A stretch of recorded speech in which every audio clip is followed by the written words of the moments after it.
What's up, everyone? As you can see today, you know already what time it is, Taco Tuesday. So yeah, let's get right into it. Got some Birria tacos and carne asada tacos right here. And actually, yeah, it's from Taco El Patron. To be honest, I think it's my new favorite taco joint in San Francisco these days. And I was pleasantly surprised. I didn't know that they were actually still open during the coronavirus. So yeah, if you want some tacos, they only offer takeout, of course.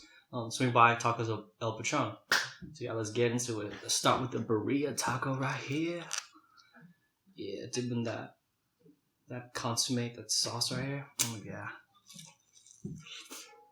Mm-hmm.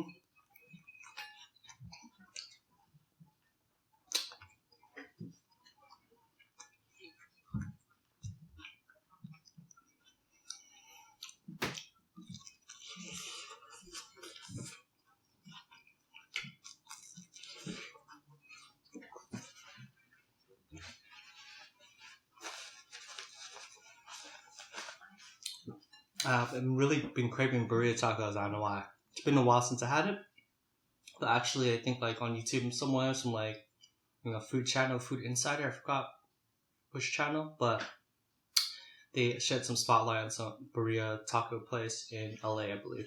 And in San Francisco, I don't really find myself seeing a lot of restaurants that offer burrito tacos, to be honest. And I think, well, to be honest, my first time having burrito tacos was in, at Tacos El Patron. And, I was pleasantly surprised. It's very delicious. And usually, sometimes if I'm really, I don't really care about what I eat. Well, burrito, I mean, this by no means is, healthy at all. It's a bunch of fats and, delicious goodness. But, the burrito tacos, sometimes I think some places offer cheese on it, which, it's really good as well, but can be quite heavy.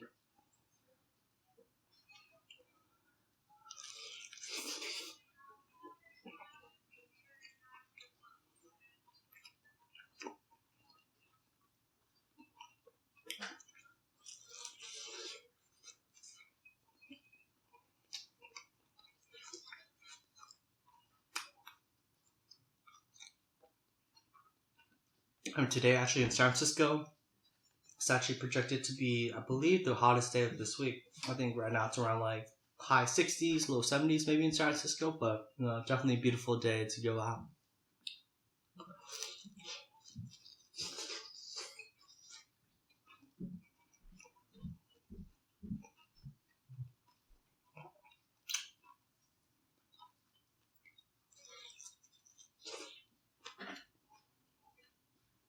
Okay, so let me talk about, what happened in Kaguya-sama Love is War, episode 2 particularly.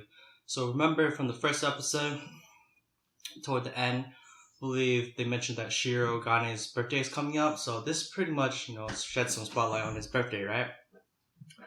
So a bunch of girls, this is a girls' day out, they're just window shopping, and so Kaguya, the Fujiwara sisters, and Shirogane's sister end up going together. So, one of the Fujiwara sisters, the younger one, Moea, pretty much is with Kaguya the whole time, but Kaguya actually wants to get closer to Shirogane's sister so she can learn more about what she can get for Shirogane's birthday present, but she barely has any opportunity to do so. But eventually, after the Fujiwara sisters, they go to a shop. Everyone wants to go look at the store and trying out new clothes and stuff like that. Kaguya just waits for them outside and sits on the bench. And coincidentally, Shirogane's sister also comes out to sit on the bench. And this is where they interact a little bit. And Kaguya said, I think fall is ending pretty soon, and it's gonna be winter, and Christmas will probably be here in no time.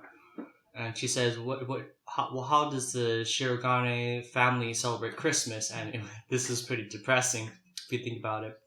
If you remember that Shirogane's family is pretty poor and struggling just to stay afloat, and his Shirogane's sister said that they don't really celebrate Christmas in particular, and that maybe that their father maybe gets some 2,000 yen uh, book gift cards every year, pretty much, and pretty much that's it.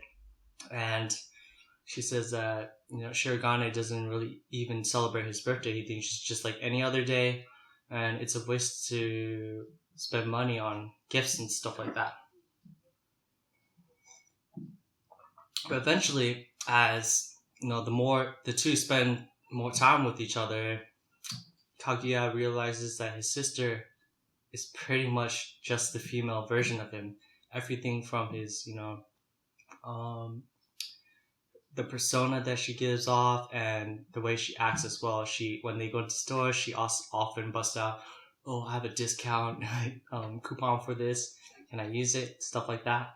And she's very kind at heart as well. There was a scene where a girl was tripping, and then she dove herself forward to catch the little girl, and she's very kind-hearted, just like Shirogane. Okay, let's get some more tacos over here. Gotta get some sauce. Oh, I gotta get that lime too. Yeah.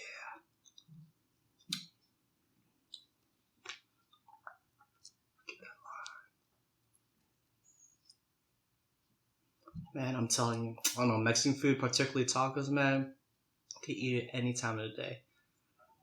Late at night, perfect time for like late night munchies. Like, I don't know, man, tacos just hits different.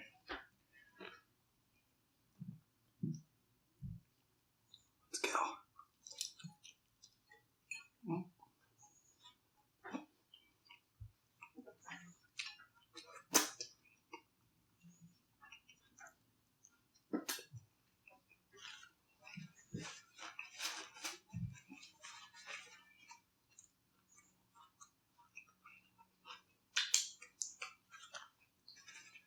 I know that LA, like, LA is definitely a food mecca of the whole world, right? It's a great destination for food, and I heard there's tons of great Mexican restaurants. And every time I go to LA, I actually really don't have the chance to stay there too long. Haven't really gone there for vacation, to be honest. Every time I'm down there, it's usually like for family event, like a wedding or something like that, and I only stay there for a couple days, and then the day after the wedding, you leave right away. But yeah, he's like San Diego. I'm not sure. San Diego has great tacos as well. Taco El Gordo, I love that place. I'm not sure they have. They probably have one in LA, right? But yeah, Taco El Gordo is really good too.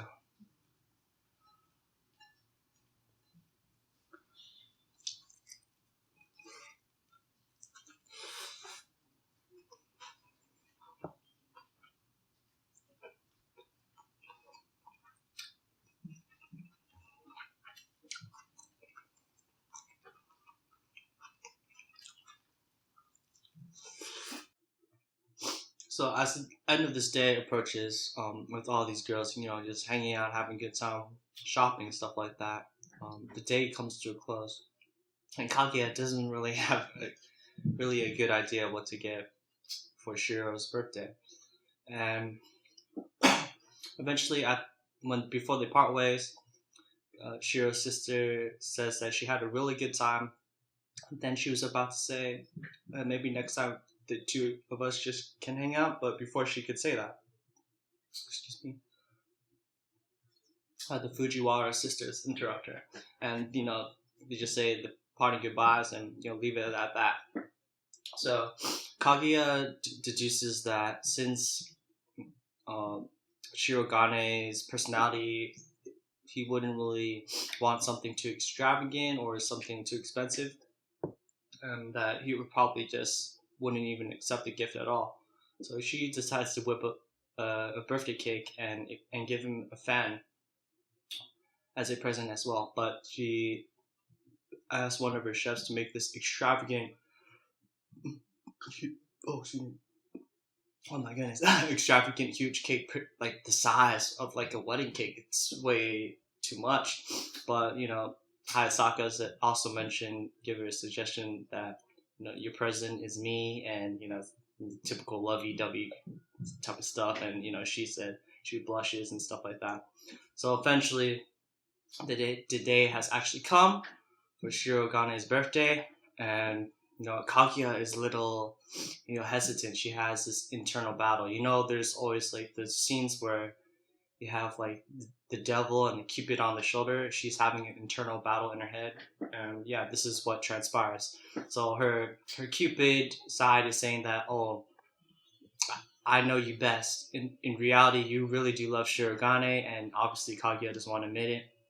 And then on her more critical and the devil side, if you will, she says that the proud Shirogane family wouldn't even give in too easily, saying that you would confess your love first. And she's having this internal battle, but this, just like anything else, I feel it's just not. It doesn't even apply to love, right? Overthinking these things and can really set you back in some ways.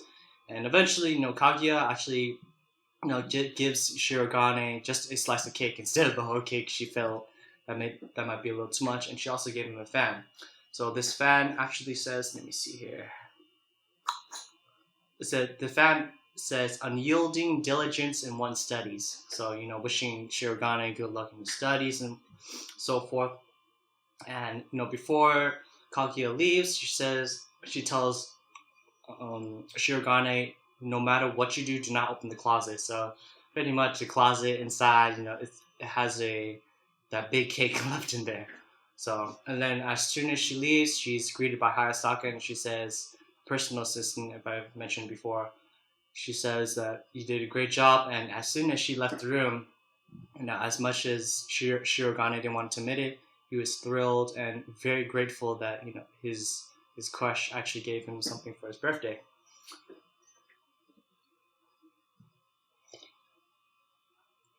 Okay, so the next day transpires, and next day transpires, and Shirogane is on his high horse, thinking that, ooh, did Kaguya, it was just me and her, no one else, and she set some time just for me to give me my gift and celebrate my birthday. And he tries to put her in against a corner, implying that, oh, you're trying to imply something. And then actually Fujiwara is also there as well, and she feels really bad. She didn't even know it was his birthday, and eventually she storms out of the room. And the treasurer, I forgot his name, the treasurer, yeah, but he actually saves Kaguya when she's backed in the corner. She said, oh, what are you talking about? I got, Shirogane a gift as well. So she wasn't the only one that knew the president's birthday. So she was, in a sense, saved by the treasurer. Yeah, and then that's pretty much the end of the episode. If, Kaguya, Sama Love is War, this is pretty much, what the whole series is about. Shirogane and Kaguya butting heads against each other, trying to make the other side confess their love and give in and lose the war of love in that sense. Whew, okay, yeah, these tacos, man, I hit the spot. I haven't had burrito tacos for a while, so yeah, if you want to try out some burrito tacos in San Francisco, I'm not any type of burrito taco expert in any way, but at least to me, they taste pretty decent. So yeah, if you want to try it out, check out Tacos El Patron. It's a beautiful day today. I'm probably going to go jogging today, trying to get back in shape. But yeah, hope everyone, is, taking care of their loved ones. Since you're staying indoors, you can treat yourself to get some good food as well. But yeah, Kaguya Sama Love is War, definitely check it out. Check out season 1 first, of course. But it's a super hilarious show. Honestly, I don't think you would even think of regretting of even trying to give this show a shot. But yeah, so yeah, thank you for watching. Peace.